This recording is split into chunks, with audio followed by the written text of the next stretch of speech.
On the vlog today, we're going to discuss games in the classroom. There are a wide variety of online games available to the classroom. Some provide tutorials, skill practices, instruction, or even immersive experiences with virtual labs or field trips. I'm going to focus our discussion today on the two ends of the spectrum, drill games and immersive instructional games. Drill and practice games help students recall and rehearse facts and cement them into long-term memory. Robler and Hughes, 2019. They are usually easy for teachers to set up, and they provide a lot of reportable data.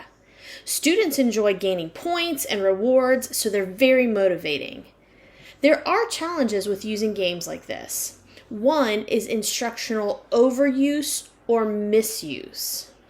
Since they're usually associated with rehearsing necessary lower-level thinking skills, teachers may stop there and not transfer those skills to higher-order applications. To make a drill game productive, use them to supplement or replace homework worksheets.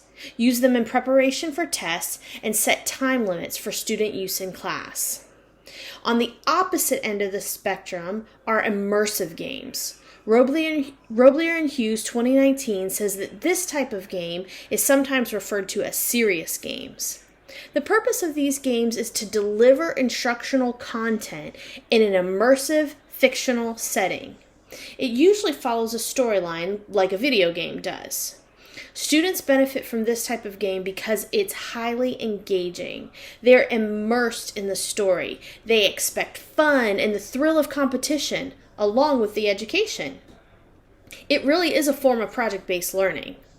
A challenge with this type of game is that they take a long time to develop because of their complexity. There's usually a cost associated with this type of game. To make games like this productive in class, teachers must evaluate the pedagogical framework of the game to ensure that the content taught and the skills practiced are transferable to other class activities, and they must align the game objectives with curricular objectives. Another consideration teachers must take is whether the content of the storyline is appropriate for students.